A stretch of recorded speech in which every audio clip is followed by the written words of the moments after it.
Hello दोस्तों। पिछले lecture में जो मैंने आपको क्वेश्चंस दिए थे, आप लोगों ने बहुत लोगों ने उसे कमेंट दिया है, सबको थैंक यू। ठीक है, लगभग सभी लोगों ने उसका करेक्ट आंसर दिया है। ठीक है, तो और जिन्होंने नहीं किया वो भी वहाँ पे कमेंट करते हैं। देखिए, इससे फर्स्ट मैं अपने उन स्टूडेंट्स को बताना चाहूँगा जो लोग जिनके साथ मैं रियली बहुत अच्छे से अटैच्ड हूँ। तो एक्चुअली जब आप उसका रिस्पॉन्स दोगे तो अच्छा लगता है। ठीक है, अदरवाइज लगेगा कि आप क्या हो गया हो, साइलेंट हो चुके हो। ठीक है, तो अगर आप साइलेंट हो जाते हो और फिर एक्शन का रिएक्शन नहीं होता तो फिर कहीं भी ऐसा फील नहीं होता, ऐसा लगता है कि आप बस ऐसे पढ़ाते जा रहे हो, किसी को समझ में नहीं आ रहा है। ठीक है, देखो, पब्लिकली जितनी भी वीडियोस आगे बढ़ती हैं उनके लिए जिस तरीके से भी वो एडवांटेजियस है या नहीं है, बट वो स्टूडेंट यानी जिनको मैं वाकई में पर्सनली गाइड कर रहा हूँ, तो उनसे कुछ अटैचमेंट्स हैं जो जिनकी मुझे रिएक्शन की नीड है। ठीक है, तो आप प्लीज ऐसे ही आप बताते रहिए आपको कैसा है, समझ में आ रहा है या नहीं आ रहा है। और रही बात सारे एग्जामिनेशंस की, जो भी एग्जामिनेशंस आने वाले, देखिए हमने जो भी मिशन सेट किया है मैं उसी के अकॉर्डिंग ही चल रहा हूँ। ठीक है, आप बस अपनी कंसिस्टेंसी को मेंटेन करिए, आप आगे की कुछ भी मत सोचिए, प्रेजेंट में बस लाइव करिए, सरवाइव करिए, don't think about more the future. ठीक है, फ्यूचर आपके इतने हाथों में नहीं है, अगर उसे हाथों में अपने करना है तो आप अपने प्रेजेंट पे बस फोकस करिए। It means day by day आप जो भी शेड्यूल फॉलो कर रहे हो, जो भी कर रहे हो, मुझे नहीं पता, आप घर पे हो, ठीक है, लॉकडाउन चल रहा है, तो इस लॉकडाउन का आप किस तरह से यूजेस कर रहे हो। देखो, आपके सोचने से या आपके कुछ करने से ये चीजें बदलेंगी नहीं। ठीक है, जो गवर्नमेंट के डिसीजन है वो गवर्नमेंट फॉलो करेगी, आप अपने डिसीजन पे अमल करिए। आप एक दिन का टारगेट बनाइए, मुझे इतना पढ़ना है, क्योंकि अभी आपके पास इतना सफिशिएंट टाइम मिल चुका है कि कोई भी एग्जामिनेशंस में भी अगस्त तक ही दिखने को मिलेंगे। अगर कोई एग्जामिनेशंस या जो भी अभी एग्जामिनेशंस डिले हुए थे वो भी एग्जामिनेशंस आपको अगस्त में ही मिलेंगे। तो I have to requested all those students who are in my touch, तो वो सारे के सारे स्टूडेंट आप प्लीज बहुत अच्छे से पढ़ाई करिए। ठीक है, क्योंकि हमने जो एक मिशन सेट किया है, ठीक है, जॉब मिलना, देखिए जॉब की अब एक रियलिटी बताता हूं आपको। ठीक है, बस एक जस्ट अपने माइंड की थिंक जो चीजें हैं वो शेयर कर रहा हूं। प्रिपरेशन कितने लोग करते हैं? ठीक है, इस प्रिपरेशन के इस समय में कुछ लोग ही ऐसे हैं जो कि आपके वाकई कैरियर के बिल्डअप पे फोकस कर रहे हैं, अदरवाइज पूरा का पूरा एक बिजनेस पैटर्न हो चुका है। ठीक है, तो इस बिजनेस पैटर्न में आपका माइंड लेवल जो भी है ये किसी को पता नहीं है। वो या मैं, जो भी, मुझे ही ले लीजिए कि मैं एक अप्रोच बता रहा हूँ, वो अप्रोच आपको कैसा लग रहा है, वो आपको पसंद आ रहा है, आप उसे फॉलो कर रहे हो, एग्जैक्टली लेकिन क्या उस अप्रोच से एग्जाम निकलेगा? नहीं। आप अभी उस एज में हो, आप 22 से 25 साल की एज में हो, सपोज 22 साल ही मान लो, आपका माइंड खुद एक बहुत बड़ा क्रिएटिव माइंड है, वो उसे सोचने की क्षमता उसके पास बहुत है। लेकिन होता क्या है कि आप लोग इस समय मीडिया या जो भी चीजें हैं उसके अट्रैक्शन, उसके यूजेस से ज्यादा मिस यूजेस कर रहे हैं आप, और उनके थॉट्स, उनके क्रिएटिविटी को फॉलो करने के चक्कर में आपके माइंड के अंदर कितनी ब्यूटीफुल थिंग्स हैं आप उन्हें भूल जाते हो। तो प्लीज गाइस, आप उन्हें मत भूलिए। आपका माइंड किस तरह से वर्क करता है उसे समझने में खुद को पढ़ने से बेटर है कि 1-2 घंटे इसमें टाइम दो। वो किस तरह से समझता है, कौन सी चीजों में उसे हेजिटेशन होती है और कौन सी चीजें वो अच्छे से नहीं समझ पाता है, जो कि बाकी लोग उस चीज को समझ जाते हैं। तो बाकी जो लोग उस तरीके से उस चीज को समझते हैं, आप जरूरी नहीं है कि उसी तरीके से उस चीज को समझ पाओगे। हो सके तो आपका माइंड कुछ और फीडबैक मांग रहा हो, कुछ और इनपुट चाह रहा हो, यानी वो इनपुट किसी और तरीके से, तो ये मैं नहीं बता सकता हूं। इसके लिए मैंने पहले ही आप लोगों से सरेंडर कर दिया था कि कोई भी मोटिवेशन करना तो एक दिन का काम है, लेकिन अगर ये चीज आप कर रहे हो तो ये आपके अकॉर्डिंग आपका माइंड चलेगा और उसे आपको पहचानना पड़ेगा। अगर उसे नहीं पहचानोगे तो सॉरी फ्रेंड, कोई भी एग्जामिनेशन आपके लिए बहुत ही कॉम्प्लेक्स नजर आएगा। ठीक है, ये हमारे साथ भी होता है। मैं आपको बता रहा हूँ, पीजीसीआईएल का एग्जाम देने जब मैं गया था, ठीक है, 2-3 साल पहले की बात है, मतलब पता नहीं था उस समय कि बीटेक वाले भी भर सकते हैं जेई का पीजीसीआईएल का पेपर। मैंने एक बार फिलअप किया था, वो एग्जाम जब देने गया तो उसकी वैकेंसी जो जॉब्स की आई थी, मतलब वो एग्जाम ऐसा था जिसमें मैं बहुत ही हेजिटेट हुआ था।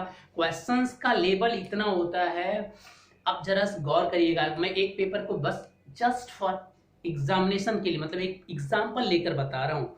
होता क्या है कि जब आप या हम उस पेपर में बैठते हैं, जरा ध्यान से सुनिएगा इस चीज को, जब आप और हम उस पेपर में बैठते हैं तो होता क्या है, सबसे पहली बात कि एग्जाम के समय पहले 2 दिन 3 दिन पहले ही हम अपने माइंड को उस जोन में ले जा चुके होते हैं कि क्या आएगा क्या आएगा क्या आएगा क्या आएगा। ठीक है, तो अब चलिए एक एग्जाम आपने दे लिया, मान लीजिए कोई एग्जाम बस आपने कुछ समझने के लिए दिया, ध्यान से सुनते रहिएगा, भूल जाइए एग्जाम में बैठे आपने क्या हुआ, लेकिन जब एग्जाम देकर आप बाहर आ जाते हो और उन्हीं क्वेश्चंस को जब फिर से आप बनाते हो, क्या होता है, या हम भी बनाते हैं, हम भी उस एज में हैं अभी, या कुछ क्वेश्चंस हमसे भी होते हैं, कि होता क्या है, मैं ये चीजें आपको बस इसीलिए बता रहा हूं कि आप अपने माइंड की क्यूरियोसिटी और उसके लोवेस्ट पॉइंट हाईएस्ट पॉइंट, यानी उसकी क्या डिसएडवांटेज है क्या उसके एडवांटेज हैं, ये आपसे बेटर कोई नहीं जान सकता है। तो आप प्लीज अपने माइंड को समझने में वो किस तरह से काम करता है, क्या समझता है, और आपका जो एम है वहां तक पहुंचने के लिए उसे किस तरह से मोटिवेट करना है, आप इस पे 1 घंटे दे लो, अभी आपके पास बहुत टाइम है। अगर इस पे आपने काम कर लिया तो ट्रस्ट मी कि आपको नॉलेज उतनी पढ़नी नहीं पड़ेगी। सिलेबस खत्म करने के चक्कर में मत भागिए कि एक सब्जेक्ट खत्म होगा, एक टॉपिक खत्म हो गया, दूसरा खत्म करना है, नहीं भाई। अरे एक टॉपिक जो आपने खत्म किया है, क्या वाकई में वो चीजें आप विजुअलाइज कर पा रहे हो? अगर नहीं कर पा रहे हो और दूसरे टॉपिक पे जा रहे हो तो आप अपने माइंड को स्ट्रेस दे रहे हो और जबरदस्ती उसमें चीजों को क्या करते जा रहे हो, भरते जा रहे हो। ऐसा करने से कुछ नहीं होगा, और ट्रस्ट मी आप कितना हो पढ़ लीजिए, एग्जाम के दिन जाकर आपका रिजल्ट उस तरीके से नहीं आने वाला और आपको सेटिस्फैक्शन नहीं मिलेगा, हो चुका है। ठीक है, तो जब अब उसके बाद आपके सारे क्वेश्चंस बन जाते हैं, और गलतियां भी ऐसी होती हैं। वो गलतियां होती क्या हैं, जरा रिमेंबर करिएगा कि वो गलतियां कौन सी होती है। क्या वो ऐसी गलती कोई क्वेश्चंस होते हैं क्या जो कि हम पढ़े नहीं होते हैं, या बहुत डीपली क्वेश्चंस आते हैं जे या ए के सिंपल एग्जामिनेशंस में? नहीं, क्वेश्चन सिंपल होते हैं। प्रॉब्लम क्या होती है, आपका माइंड क्या होता है कि कुछ क्वेश्चन आप जल्दी में पढ़ लेते हो, या तो पूरा नहीं पढ़ते हो, या तो थोड़ा सा ही पढ़ के अगर आता है तो हैप्पीनेस हो जाते हो। मतलब आप अपने माइंड पे कंट्रोल करना नहीं सीख पाए हो, और जब तक ये नहीं सीख पाओगे पढ़ना इंपॉर्टेंट नहीं होगा। तो अपने माइंड को किस तरह से आप उसका अच्छे से अच्छा मालिक बनोगे, आप इस पे काम करो 1 से 2 घंटे, ट्रस्ट मी यही आपको आगे लेकर जाएगा। वरना कितना हूं नॉलेज के पढ़ पढ़ के याद कर कर के रट लो, कुछ नहीं होगा वहां पे। अगर आप अपने माइंड को मेंटेन करना, कंट्रोल करना जानते हैं बहुत अच्छे से, तो वही आपको एग्जाम में सबसे बेनिफिट कराएगा। और बाकी मैं उन स्टूडेंट्स को बता दूं जो मेरे साथ है, अगर आप इतना करना सीख लिए तो बाकी एग्जामिनेशंस की जो मटेरियल्स हैं वो चीजें वो मैं आपको बहुत अच्छे ही वे में बता दूंगा, और सारे के सारे क्वेश्चन भी बन जाएंगे, ट्रस्ट मी। लेकिन आपको माइंड को कंट्रोल करना वो मैं नहीं बता सकता। ठीक है, अगर मैं बताऊंगा तो फिर वो दूसरे तरीके से बता रहा हूँ, और फिर वो जबरदस्ती वो ठूसी जाएंगी, फिर वो भूल जाएंगी आपकी माइंड। तो माइंड के काम करने के तरीकों पर जाओ। ठीक है, इस चीज से रिलेटेड जो भी आपको चीज मिलता है आप उसके लिए मेडिटेशन या जो भी जिस तरीके से आपका माइंड समझता है। पहले तो सोशल मीडिया से मैंने पहले ही बताया था कि आप दूर रहो यार, आपको कोई जरूरत नहीं है, यूज करो। और उस यूज के लिए क्या चाहिए कि आपका माइंड कंट्रोल होना चाहिए, कि जब एक वीडियो देख रहा हूं मुझे यही देखना है, इसके बाद कुछ नहीं देखना है। आप लगते हो उसी में फिर आगे क्लिक क्लिक क्लिक करते रहो, आगे होती रहती है, क्या होता है, टाइम वेस्ट होता है। तो चलिए 2 चीजें हमने क्लियर कर दी कि जब एग्जाम में आप गए और एग्जाम के बाद का सिनेरियो। अब आते हैं एग्जाम टाइम के मोमेंट पे। आपने 12 सब्जेक्ट अलग अलग पढ़े, आपने 12 सब्जेक्ट या जो भी 10 सब्जेक्ट होते हैं आप अलग अलग जब तक उन्हें पढ़ रहे हो, उनके क्वेश्चंस बना रहे हो, ठीक है, तो आपको प्रॉब्लम क्या हो रही है? कोई प्रॉब्लम नहीं हो रही है, आप बहुत स्मूथली पढ़ रहे हो। लेकिन जब सारे सब्जेक्ट एक साथ आ रहे हैं तब आपका कंफ्यूजन शुरू हो जा रहा है। ठीक है, क्योंकि आप उन्हें मेमोराइज नहीं कर पा रहे हो, क्योंकि आपका माइंड उस समय सरेंडर कर रहा है कि इतनी सारी चीजों को किस तरह से आप भर रहे हो। तो अगर आप कोई एक छोटी सी एक ही चीज पढ़ो और उसको बहुत अच्छे से विजुअलाइज कर लो, थिंक करना थोड़ा, तो बाकी चीजें अगर आप नहीं भी पढ़ोगे ना, मत पढ़ो। जो चीजें आप पढ़ रहे हो उसको बहुत अच्छे से पढ़ लो, वो चीजें पूरी की पूरी दिखनी चाहिए। 12 टॉपिक पढ़ने से बेटर है कि आप 6 टॉपिक ही पढ़ो और वो चीजें पूरी दिखनी चाहिए। इट मीन्स आप उसे फील कर सको कि अगर रोटर रोटेट कर रहा है इस तरह से रोटेट कर रहा है, इस तरह से फ्लक्स हो रहा है। केवल फार्मूले और क्वेश्चंस बनाने पे मत जाओ, अगर वो चीजें पहले दिखेंगी तो क्वेश्चंस में कभी क्या होगा कि कोई कॉम्प्लिकेटेड क्वेश्चन भी आएगा तो आप ऑप्शन एलिमिनेट कर दोगे, ठीक है।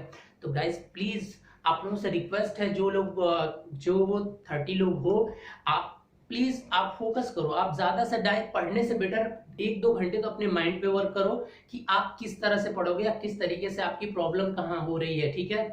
बाकी चीजें मैं आपके साथ हूं और ट्रस्ट में कि आपको वहां तक पहुंचाने के बाद ही मैं आपका साथ छोड़ूंगा, ठीक है। बाकी चीजें सब मैं मैनेज कर लूंगा, लेकिन आपके प्रेशर लेने के तरीकों पे मैं काम कराना चाहता हूं कि आपका माइंड प्रेशर ना ले। मैं इसीलिए बस उन्हीं चीजों पे फोकस करता हूं क्योंकि मुझे पता है कि वही चीज है जो एग्जामिनेशंस में मैटर करती है। पढ़ना इतना मैटर नहीं करता है, अगर पढ़ने से ही एग्जाम होता तो गाइज आज मैं अपने जो भी मेरी डिजायर्ड जॉब है वहां तक भी होता, लेकिन मैटर केवल पढ़ाई नहीं करती है। तो अब सुनिए एग्जाम में होता क्या है कि जैसे जैसे क्वेश्चंस आप करते हो, फर्स्ट थिंग जब एग्जाम दे रहे हो आप तो उस समय आप पहले ही सोचते हो क्या होता है, एग्जाम जैसे ही खुलता है आप शुरू हो जाते हो। जब भी क्वेश्चन स्टार्टिंग में आप फास्ट चलते हो, ठीक है, स्टार्टिंग में आपको लगता है कि स्पीड मेंटेन कर, लेकिन बीच के स्पीड में जाकर आप स्लो हो जाते हो क्योंकि आप उतने घंटे की प्रैक्टिस, उतने घंटे एकदम एक्टिव रहने की आपने प्रैक्टिस ही नहीं करी है। बीच में आपने हर मोमेंट को ऐसे जीना है ना गाइस कि ये क्वेश्चन अगर एक भी छूटा तो आपका सिलेक्शन नहीं होना है। और जो क्वेश्चन नहीं आ रहा है, 10 नहीं आ रहा है, माइंड को इसीलिए तो कंट्रोल करने के लिए बोल रहा हूँ। 10 क्वेश्चन भी नहीं आ रहा है तो आपके ऊपर इफेक्ट नहीं पड़ना चाहिए। आपको पता है कि मैं कर लूंगा, क्वेश्चन मेरा सिलेक्शन होना ही होना है। आप छोड़ दीजिए 10 क्वेश्चन, लेकिन उस पर टाइम वेस्ट मत करो।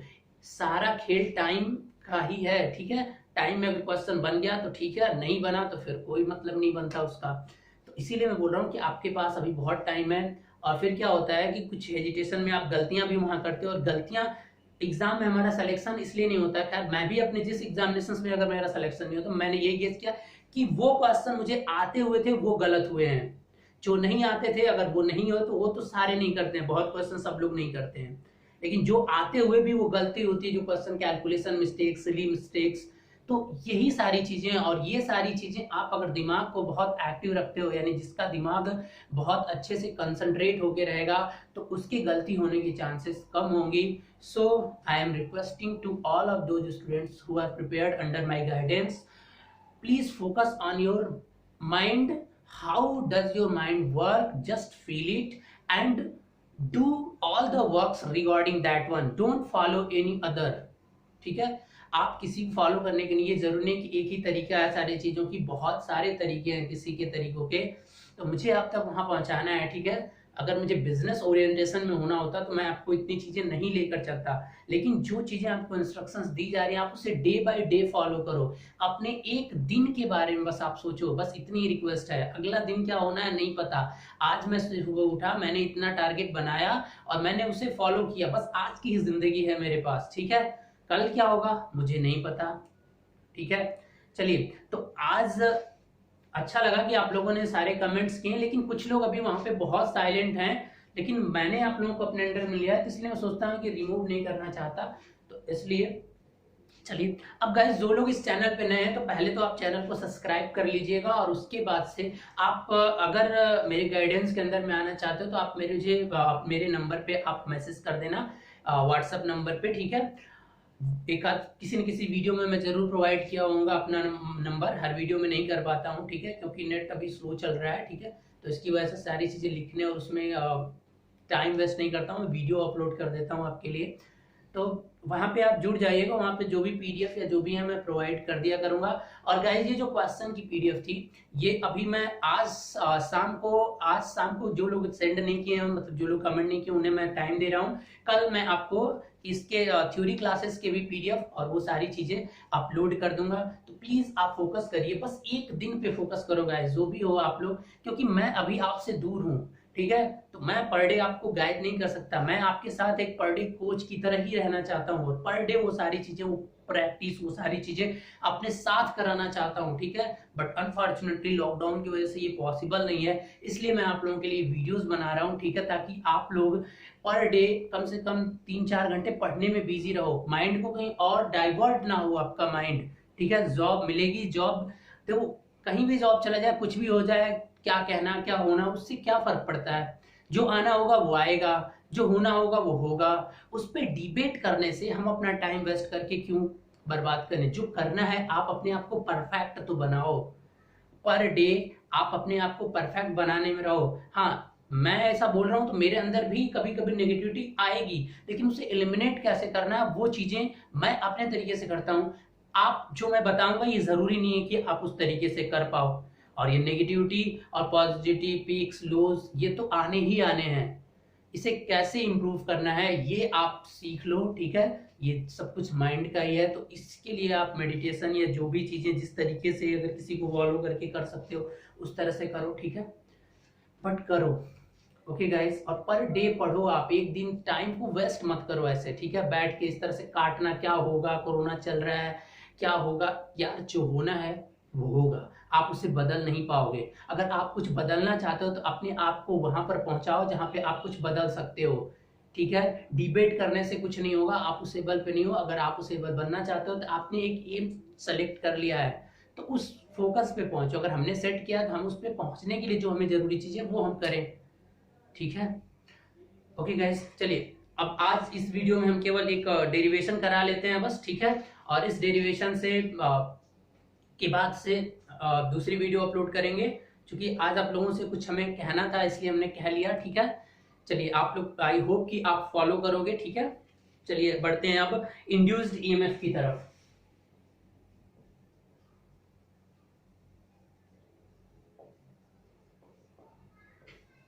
देखिए, अगर मशीन की बात करते हैं, चलिए टाइम देख रहा था मैं, ठीक है। चलिए अब अगर बात करते हैं इंड्यूस्ड ईएमएफ, चलिए मशीन की बात करते हैं। मशीन के पार्ट्स की बात करिए। अगर आप 4 पोल की मशीन ले लो गाइस, जस्ट एज्यूम 4 पोल की मशीन। देखो एक्चुअली मशीन की बनते कैसे हैं। आप एक पोल आर्क ले लिया जाता है। पोल आर्क मतलब कुछ इस तरह से आप एक सर्कल बनाइए। डिजाइन किस तरह से, कटिंग किस तरह से होती है वो मैं आज थोड़ा सा अलग तरीके से बता देता हूं। देखिए ऐसा होता है क्या है कि ये हो गया, अब 4 पोल बनाना है, तो अब ये 4 पोल आपके बन गए। अब ये पूरा जो रेडियस आपने लिया है इसको बोलते हैं पोल आर्क।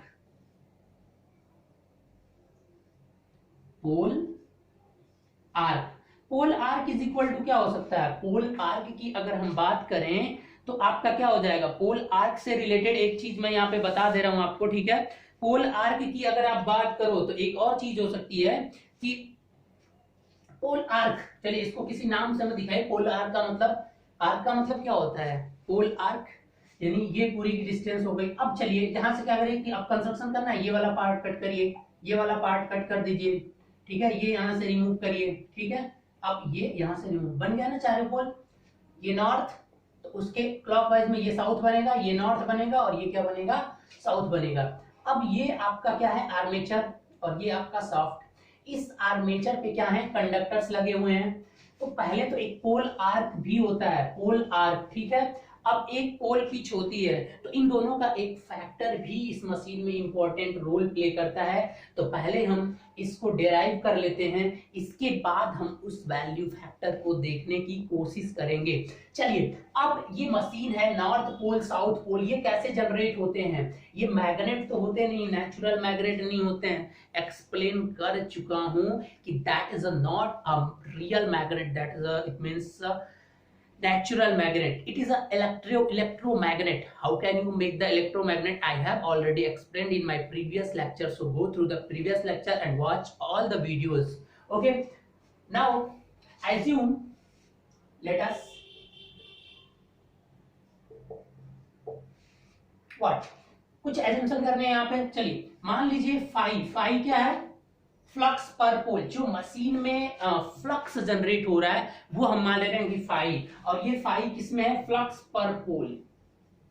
फ्लक्स पर पोल, याद रखिएगा कि जब भी इस मशीन में हम फ्लक्स काउंट करेंगे, मैग्नेटिक फ्लक्स की बात हो रही है, वो हमेशा आपका किसमें होगा, फ्लक्स हमेशा फाई जब भी लिखा जाएगा तो इसका मतलब वो पर पोल फ्लक्स है।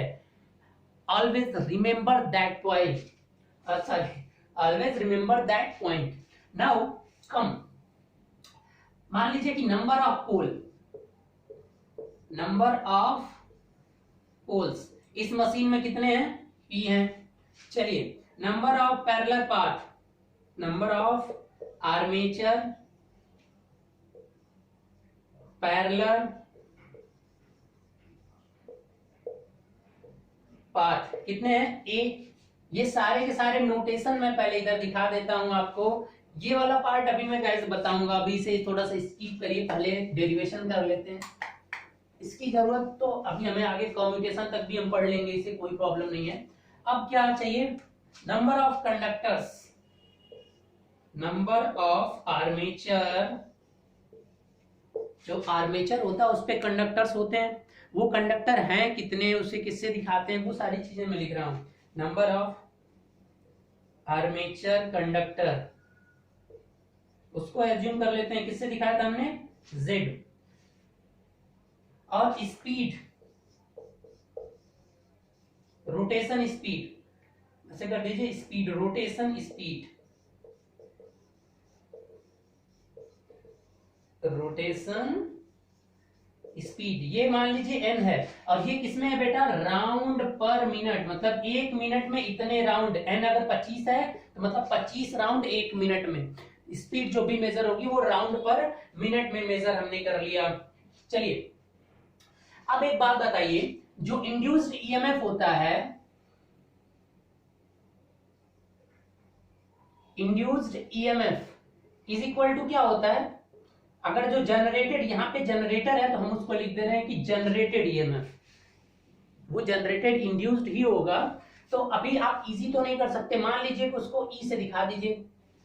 इंड्यूस्ड ईएमएफ आप पहले 1 कॉइल का निकालिए, ठीक है ना। आपको क्या करना है कि induced EMF in 1 conductor, induced EMF in 1 conductor,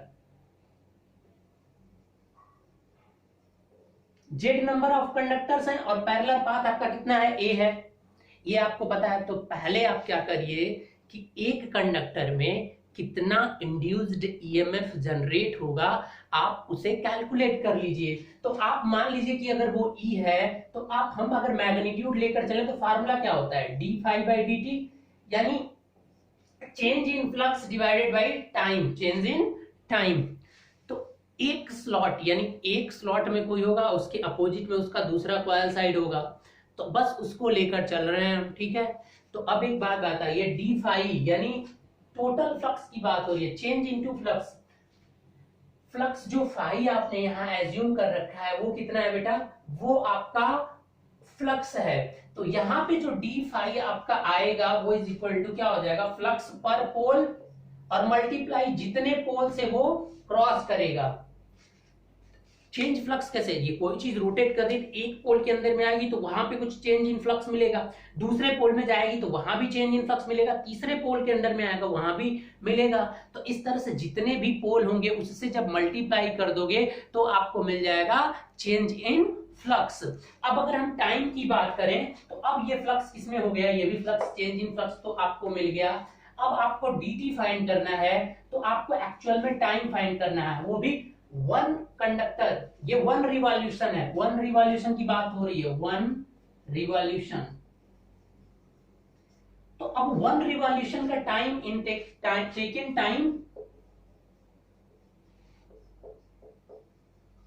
time in 1 revolution, एक चक्कर में कितना टाइम लगेगा, चलिए बता दीजिए। ये चीज समझ में आ गई।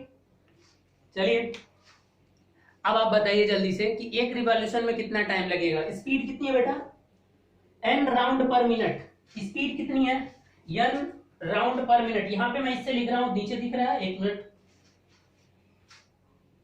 चलिए दिख रहा है ये n राउंड पर मिनट है। तो अगर इसको n और डिवाइडेड बाय क्या कर दूं, 60 कर दूं, तो ये क्या हो जाएगा, n डिवाइडेड बाय 60 कर दिए, कितना हो जाएगा राउंड पर सेकेंड।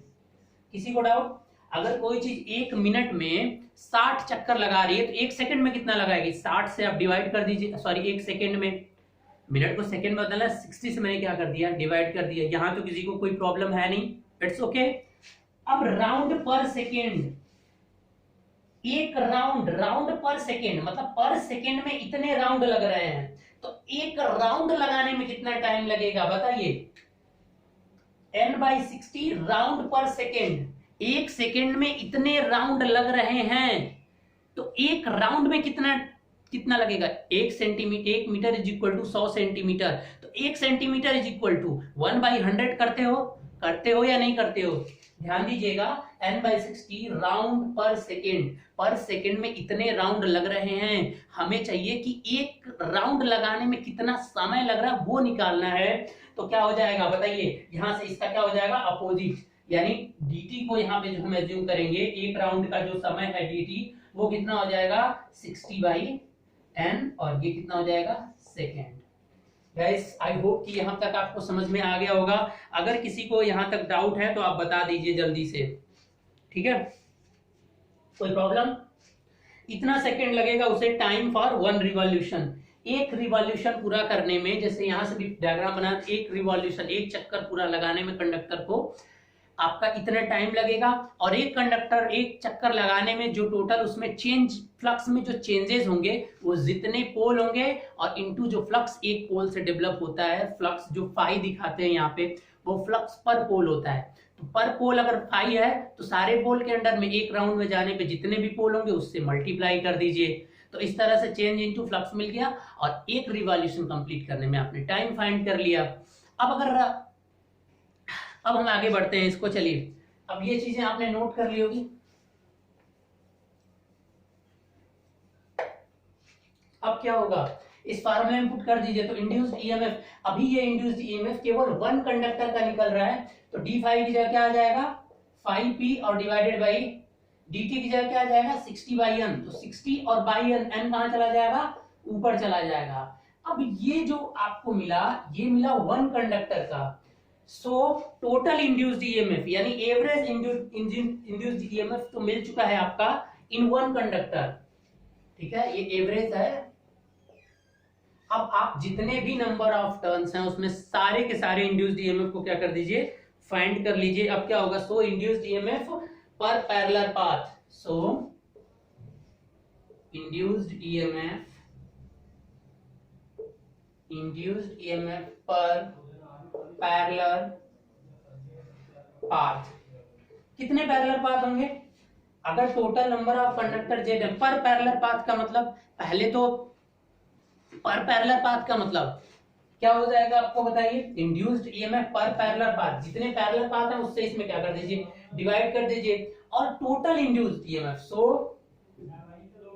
सो अब यहाँ पे क्या हो जाएगा, इंड्यूस्ड ईएमएफ कितने हो जाएगा, पर पैरेलल पाथ में आपका 5pn और डिवाइडेड बाई 60 और a से डिवाइड कर दीजिए तो पर पैरेलल पाथ मिल गया।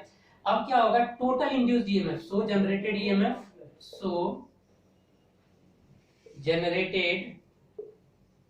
ईएमएफ इज इक्वल टू क्या हो जाएगा, अब टोटल आप लेकर चलिए, मान लीजिए क्या हो जाएगा, अब जो नंबर ऑफ जितने कंडक्टर्स हैं उससे मल्टीप्लाई कर दीजिए। एक कंडक्टर में अगर इतना इंड्यूस्ड ईएमएफ हुआ तो आपने अगर z नंबर ऑफ कंडक्टर लिया है तो आप उससे क्या कर दीजिए मल्टीप्लाई कर दीजिए।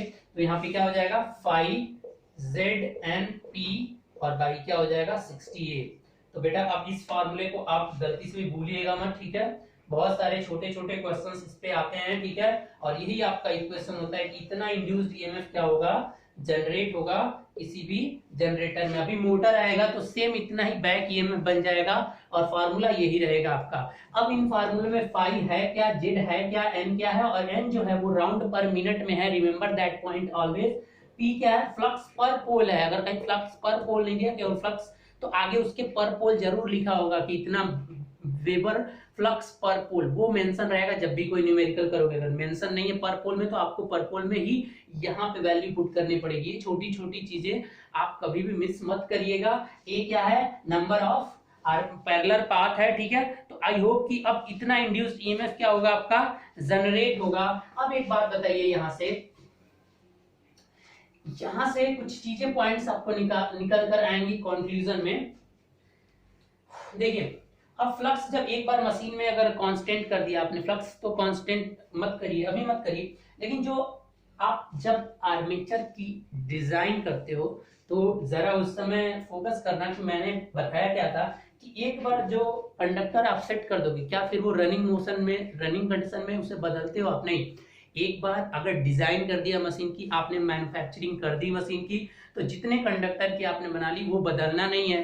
तो इसलिए जेड तो कांस्टेंट हो गया, अगर एक ही मशीन हो गया तो ऑपरेशन पे डिपेंड होना नहीं है। फिर अब आपके पैरेलल पाथ जितना पहले आपने डिफाइन कर लिया, अब एक और चीज कि पहले अगर यहीं पे मैं मान फॉर लैप वाइंडिंग, पहले तो एक चीज याद आएगी, for wave winding, for wave winding case one, अगर वेव वाइंडिंग है तो आपको पता है कि उस समय parallel path A is equal to हमेशा क्या होता है 2, तो so E G is equal to क्या हो जाएगा, generated EMF is equal to क्या हो जाएगा, phi Z N P divided by 60 multiply, और यहाँ पे ऑलवेज क्या हो जाएगा 2 हो जाएगा। तो प्लीज रिमेंबर दैट वन, ठीक है। अब फॉर अगर हम बात करें for lap winding, if you want to take a lap winding, it means your armature winding is distributed with the connection like lap, then how many induced EMF will generated, just put A is equal to P, because we know that in lap winding जितने भी आपके parallel path होते हैं कितने होंगे, जितने number of poles होंगे। तो आप क्या करना है आपको कि इस कंडीशन में जनरेटेड ईएमएफ क्या हो जाएगा आपका, P यहाँ पे पुट कर दोगे, देखिए यहाँ पे P पुट करोगे तो P से P क्या हो जाएगा कैंसर, तो उस कंडीशन में phi Z N divided by कितना आ जाएगा 60। तो इन दोनों फार्मूलों को याद नहीं करना है, ठीक है गाइस, याद आपको मेन फार्मूला ही करना है, और आपको ये पता है कि A और P किसमें इक्वल होते हैं और किसमें A इज इक्वल टू 2 होता है, तो उसके बाद आपको क्वेश्चन में पुट कर देना। अब चलिए, अब केस नंबर 3 कि जब मशीन की डिजाइन होगी तो पोल तो चेंज होगा नहीं, जब रनिंग में अगर कोई चेंजिंग करना हो, मैन्युफैक्चरिंग मैंने किया, पोल ले लिया, जेड ले लिया, 60 ऑलरेडी कांस्टेंट है, और ए नंबर ऑफ पैरेलल पाथ, ये सारी की सारी चीजें क्या है कांस्टेंट है, ये नहीं बदलेंगी, ये आपको बदलना है तो मैन्युफैक्चरिंग प्रोसेस फिर से चेंज करनी पड़ेगी। तो ये सारी चीजें अगर कांस्टेंट हैं तो आपका generally generated EMF proportional to किसके हो जाएगा, फ्लक्स और किस पे, आपका स्पीड पे। अब यहां से बहुत अच्छा कंक्लूजन आपके लिए आ रहा है कि अगर आप चाहते हो डीसी जनरेटर में कि आप जो इंड्यूस्ड ईएमएफ चाहते हो, तो आपने जो कंडक्टर एक बार ले लिया, आप चाहते हो कि हम और ज्यादा इंड्यूस्ड ईएमएफ को क्या करें, गेन करें, मतलब हमें और ज्यादा हम प्राप्त करना चाहते हैं इंड्यूस्ड ईएमएफ, तो हमारे पास दो रास्ते हैं, या तो हम जो फ्लक्स हमने जनरेट किया है, जो पोल पे फ्लक्स, जो फील्ड कॉइल लगाकर फ्लक्स हम बना रहे हैं, उस फ्लक्स की वैल्यू को हम क्या कर दें, इंक्रीज कर दें, या तो हमारे पास दूसरा ऑप्शन है कि आपका जो आर्मेचर यानी कंडक्टर्स हैं वो मैग्नेटिक फील्ड में क्या कर रहे हैं, रोटेट कर रहे हैं और एन स्पीड से, तो आप उसकी स्पीड को क्या कर दीजिए, बढ़ा दीजिए। और ये रोटेट कौन कराता है, with the prime mover, prime mover से क्या कराया जाता है, उसे आपको रोटेट कराया जाता है। तो आप अगर उसकी स्पीड को बढ़ा देते हो, ठीक है गाइस, तो आपका इंड्यूस्ड ईएमएफ बढ़ जाएगा, या तो आप फ्लक्स को बढ़ा दीजिए तब भी आपका इंड्यूस्ड ईएमएफ बढ़ जाएगा, ठीक है। तो यहां से एक फार्मूला आपका, चलो इजी की जगह मैं नॉर्मली ई ले लेता हूं, जनरेट जी का मतलब क्या है, एक नोटेशन है, तो बार बार जी लिखने से बेटर है केवल ई ही ले लेता हूं। तो अब यहाँ पे क्या हो जाएगा, मैंने मान लिया कि इजी इज इक्वल टू ई, सो आप लोग कंफ्यूज मत होना, बस लिखने के आसानी के पर्पज से। तो अब क्या हो जाएगा, E2 डिवाइडेड बाई E1, तो यहां से क्या हो जाएगा, φ2 डिवाइडेड बाई, देखो इन्हीं सब पे फार्मूला क्वेश्चन बहुत आते हैं, N2 डिवाइडेड बाई N1। अगर वो बोल देंगे कि फ्लक्स को इतना कम कर दिया है, स्पीड को इतना कर दिया, तो स्पीड कितना हो जाएगा या इंड्यूस्ड ईएमएफ कितना हो जाएगा। मान लो कोई बोल दे आपसे 10% हमने फ्लक्स को क्या कर दिया, इंक्रीज कर दिया, और 20% स्पीड को रिड्यूस कर दिया, तो इंड्यूस्ड ईएमएफ जो आ रहा था उसमें कितना चेंजेस आएगा, ये आप बता दीजिए। छोटे छोटे क्वेश्चंस आ सकते हैं यहाँ से। और अगर नीचे दिख रहा है, चलिए अब यहां से एक और केस ले लीजिए, ये मैं यहाँ पे केसेस के नाम डाल दे रहा हूं। ये मान लीजिए कि ये हमने केस 1 की स्टडी की थी, और ये क्या था 2, और ये आपका एक केस यहां से निकल कर आया ये 3। अब एक फोर्थ ले लीजिए, फोर्थ में क्या है आपका, कि एज्यूम कर लीजिए कि अगर फाई भी क्या हो, कांस्टेंट हो, यानी जो फील्ड को एक्साइट कर रहे हो जो करंट देकर उस करंट को कांस्टेंट रखोगे तो फ्लक्स कांस्टेंट रहेगा। तो अगर आप उस फ्लक्स को भी कांस्टेंट रख रहे हो तब क्या होगा कि उस समय जो ई जनरेटेड ईएमएफ होगा वो केवल प्रोपोर्शनल टू होगा किसके, एन के। और ऐसा कहां होता है, अभी हम शंट जनरेटर देखेंगे। शंट जनरेटर में हमारा जो फ्लक्स होगा यानी वो कांस्टेंट रहता है, तो वहां पे हमें यही केस देखने को मिलेगा। अगर कहीं भी फ्लक्स कांस्टेंट हो गया तो जनरेटेड ईएमएफ केवल रोटेशन पे डिपेंड करेगी। रोटेशन को आप बढ़ाओगे तो इंड्यूस्ड ईएमएफ बढ़ेगा, रोटेशन को कम करोगे तो आपका क्या होगा। तो रोटेशन से क्यों हो रहा है, फैराडे लॉ है भाई, जितना ज्यादा रोटेट करेगा तो rate of change of flux उतना ज्यादा बढ़ेगा, तो उतना ज्यादा इंड्यूस्ड ईएमएफ आपका जनरेट होगा। चलिए, तो अब यहां से क्या लिख सकते हो, यहां से लिख सकते हैं कि E2 divided by E1 is equal to N2 by N1। बहुत क्वेश्चन आते हैं गाइस, ठीक है, शंट का तो बहुत ही आता है, और शंट में फ्लक्स नहीं रहेगा, शंट जनरेटर में यही होता है, अभी हम एक्सप्लेन करेंगे शंट जनरेटर, ठीक है। इस केस में ये आएगा, अभी आप डिवाइड टाइप्स ऑफ जनरेटर अगली वीडियो में देखने वाले हैं हम कि टाइप ऑफ जनरेटर। तो आई होप कि आज आपको ये समझ में आ गया होगा। ये फॉर्मूला बहुत इंपॉर्टेंट है, 5ZNP/60A। रिमेंबर, हमेशा याद रखिए, अगर इतना याद है और ये सब चीजें याद है तो ऑलरेडी सारे क्वेश्चंस थोड़े थोड़े कॉन्सेप्ट से लग जाते हैं। गेट तक के भी क्वेश्चन बस इन्हीं कॉन्सेप्ट पे आते हैं, इतना ज्यादा कॉन्सेप्ट में नहीं, ठीक है। लेकिन अगर थोड़ी सी भी आपने चीजें समझने में या गलती की तो यहाँ से गलतियां भी बहुत हो जाती हैं, ठीक है। Questions even though DC machine से आसान ही आते हैं। चलिए अब हम, चलिए इसका स्क्रीनशॉट ले लीजिए।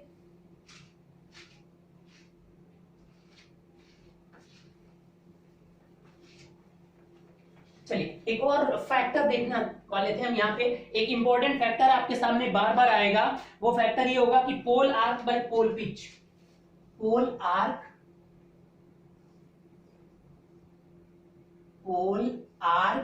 बाय पोल पिच, ये फैक्टर हमेशा आपका आएगा किससे, डीसी मशीन में। ये लगभग आपका 0.7 0.8 ऐसे ही रहता है। मतलब क्या है कि टोटल का 70%। मतलब क्या है कि पोल आर्क, मान लो एज्यूम कि एक फैक्टर है, ये क्या है, एक फैक्टर। इसको बनाने की क्यों जरूरत पड़ी डीसी मशीन में, ध्यान से देखिए कि जो पोल आर्क है ये पूरा का पूरा आर्क है, और उसके बाद पोल पिच। पोल पिच का मतलब क्या होता है, स्लॉट पर पोल। मान लीजिए स्लॉट पर पोल 4 है और पोल आर्क जो है वो कितना है, समथिंग कुछ वो भी है। तो कितना दोनों एक दूसरे से डिफर कर रहे हैं, जैसे 0.7 होगा तो मतलब उसका क्या है, 70% है। बात आई समझ में। अगर पोल आर्क कभी निकालना है जैसे 0.7, ये फैक्टर कभी कभी दे दिया जाता है, या जब डिजाइन या मैन्युफैक्चरर जो भी मैन्युफैक्चरिंग करते हैं तो ये एक फैक्टर वो डाटा में क्या कर देते हैं, प्रोवाइड करा देते हैं कि जो मैंने डिजाइन किया है उसमें पोल आर्क और पोल पिच का जो रेशियो है वो इतना है। तो लगभग ये कभी कभी 0.7 या तो क्या हो सकता है 0.8, कुछ इसी तरह से होते हैं, ठीक है। 1 तो हो नहीं सकता, क्योंकि अगर 1 हो गया तो पूरी गैप नहीं मिलेगी थोड़ी सी भी, जैसे पोल ये बन रहा हो ना, तो इस तरह से आप बनाते हो, तो अगर 1 हो गया तो इसका मतलब ये पूरा गैप है ही नहीं यहाँ पे। एक्चुअल में ये वही बताता है कि इतना कुछ परसेंट में, अगर इसके टर्म में देखो तो वो बताता क्या है, डिस्टेंस भी यहाँ पे स्लॉट्स के फॉर्म में ही मतलब मेजर की जाती है। इसलिए मान लीजिए कि किसी मशीन का पोल पिच आप मान लीजिए कि 4 है, ठीक है। पोल पिच का मतलब स्लॉट पर पोल, तो स्लॉट पर पोल अगर 4 है तो आप अगर चाहते हो कि पोल आर्क निकालना, तो इसका मतलब पोल आर्क इसका क्या है, 0.7% क्या है उसकी पोल आर्क है, यानी पोल आर्क ये आपकी हो गई पोल आर्क, तो वो पोल पिच की कितनी है। बात आई समझ में, क्योंकि इसके अंडर में यहाँ पे कुछ स्लॉट्स होंगे कि नहीं होंगे, ठीक है। तो इसके और इसके बीच का ये फैक्टर रिलेशन बताता है, ठीक है। चलिए इसे आगे हम और एक्सप्लेन करेंगे, ठीक है। तो अभी एक फैक्टर है जो कि जब ये मैन्युफैक्चरिंग होती है, जब कोई भी मशीन, तो उसके बारे में बताता है पोल आर्क, ठीक है। तो अब ये होता कितना 0.7 या पॉइंट समथिंग जो भी, ठीक है। तो अभी ये फैक्टर मैं वहां पे डिस्कस करूंगा, यूजफुल कहां पे होगा, जब कंपनसेटिंग वाइंडिंग और आपकी इंटरपोल वाइंडिंग इस मशीन में आएगी। क्यों आएगी वो जब हम फिनोमेना देखेंगे वहां पे जिक्र करेंगे, तो वहां पे हमें इस फैक्टर का इंपॉर्टेंस समझ में आएगा कि ये जरूरत क्या है। अभी आप बोलोगे सर इस फैक्टर की जरूरत क्या है, क्यों मैन्युफैक्चरर इसे प्रोवाइड करा रहा है। बहुत ही ज्यादा इंपॉर्टेंस है इसका, ठीक है। अभी आप यहाँ पे अच्छे से अंडरस्टैंड नहीं कर पाओगे कि क्या है ये फैक्टर और क्यों हम इसे यूटिलाइज करेंगे। जब मैं इंटरपोल वाइंडिंग यूज करूंगा, उस पर टर्न्स लगाऊंगा और कंपनसेट वाइंडिंग करूंगा, उसके टर्न्स का डिसीजन करूंगा, तब ये फैक्टर वहां पे इंपॉर्टेंट रोल प्ले करेगा। और वह वहां पे आपको और ज्यादा समझाने की से कोशिश करूंगा, विजुलाइज कराने की। तो अभी आप याद रखिए कि जब मैन्युफैक्चरिंग होती है मशीन, तो एक फैक्टर आपके सामने आता है पोल आर्क बाई पोल पिच, ठीक है। अब इसको एक और फार्मूले से भी दिखाया जा सकता है, वो बस याद रखिए आप, ठीक है। 2 पाई आर, ये इसकी pole arc by pole pitch. Pole arc को मैं लिख सकता हूं 2 पाई आर, ठीक है, और divided by pole pitch. Pole pitch को आप किसी से दिखा दीजिए, पर पोल मतलब पी से ही दिखा दीजिए, ठीक है। तो इस तरह से आपका पोल पिच, नहीं सॉरी, ये पोल पिच के लिए है, pole pitch. Pole pitch, pole pitch क्या होता है, स्लॉट पर पोल। तो आज पोल पिच का एक और फार्मूला मैंने आपको बता दिया कि इस तरह से भी, ये 2 पाई आर क्या है, रेडियस है आपका किसका, आर्मेचर कंडक्टर का रेडियस है गाइस। या इसको मैं क्या लिख सकता हूं, पाई 2r मिलकर डायामीटर बन जाएगा। और यहाँ पे पोल, ये भी फार्मूला यूज होता है आपका पोल पिच के लिए, स्लॉट पर पोल के लिए। या तो एक फार्मूला स्लॉट पर पोल, और एक आपका जब आर्मेचर का डायामीटर मेंशन किया रहेगा या तो रेडियस, तो उस समय पोल पिच निकालने के लिए आप इस फार्मूले का यूज करेंगे। So remember also this point, because ये बहुत बार ये भी पूछ देता है डायमेंशन देकर, जो आर्मेचर है आपका उसका पूरा का पूरा डायमीटर दे देगा, और उसके बाद आपसे जिक्र करता है कि आप बताइए कि पोल पिच कितना होगा, ठीक है। चलिए अब गाइस, आई होप कि ये समझ में आया होगा। इसे विजुलाइज कराने के लिए जब मैं इंटरपोल वाइंडिंग आएगी आपकी और कंपनसेटिंग वाइंडिंग, तो वहां पे मैं इसको फिर से आपको पूरी तरह समझाऊंगा कि क्या जरूरत है इस पोल पोल पिच की। चलिए गाइस, अब एक क्वेश्चन है जो कि आप कमेंट में जरूर मुझे देना। एक क्वेश्चन ये है, ठीक है, इसका आंसर प्रोवाइड कराना है आपको, ठीक है। एक मशीन है, ठीक है, इंड्यूस्ड ईएमएफ, चलिए ठीक है, बोल रहा है कि फ्लक्स को हमने क्या किया है, ध्यान से सुनिए क्वेश्चन, फ्लक्स को क्या कर दिया है, 10% आपने क्या कर दिया, इंक्रीज कर दिया। ध्यान से सुनिए, इस क्वेश्चन को आपको कमेंट में आंसर देना है, इस क्वेश्चन का सारे स्टूडेंट्स को। और हमने क्या किया है कि स्पीड को क्या कर दिया, स्पीड जो हमारी है वो भी हमने क्या कर दिया कि 20% क्या कर दिया, डिक्रीज कर दिया, ठीक है। तो find the change in induced EMF, ठीक है। ये आपको बताना है कि जो चेंज आएगा वो भी परसेंटेज बताना है, कितना परसेंट चेंज होगा आपका इंड्यूस्ड ईएमएफ, डिक्रीज करेगा या इंक्रीज करेगा। अब वहां पे आप देख लेना, ठीक है। तो हमने क्या किया, कोई मशीन ऑब्वियसली रन कर रही थी, हमने क्या किया कि उसका जो फील्ड था उसको 10% इंक्रीज कर दिया, और उसकी स्पीड को हमने 20% क्या कर दिया, डिक्रीज कर दिया। तो जो इंड्यूस्ड ईएमएफ था उसमें कितना परसेंटेज चेंज आएगा, ठीक है। इंड्यूस्ड ईएमएफ वो भी किसमें बताना है, परसेंटेज में ही बताना है आपको आंसर। तो प्लीज कमेंट दिस आंसर, ठीक है। अगर आप कमेंट करते हो तो मुझे लगेगा आप लोग पढ़ रहे हो अच्छे से, ठीक है। तो आप कमेंट करिए, और गाइस प्लीज इस वीडियो को ज्यादा से ज्यादा आप शेयर करिए और लाइक करते रहिए, ठीक है। आपके जितने भी आपके फ्रेंड्स या सर्कल जो लोग भी हैं, diploma first year second year जो भी, तो सबके लिए क्लासेस है। ये क्लासेस मैं बहुत इसीलिए स्लोली पढ़ाता हूँ, ठीक है। तो सबको शेयर करिए ताकि वो लोग जुड़े, और वो अगर व्हाट्सएप ग्रुप से भी जुड़ना चाहते हैं जुड़ सकते हैं, ताकि वहां पे सारी पीडीएफ या चीजें हम प्रोवाइड करा सकें। ओके गाइस, अगली वीडियो में आपके लिए अब स्टार्ट करेंगे हम टाइप्स ऑफ डीसी जनरेटर्स, ठीक है। Okay, thank you.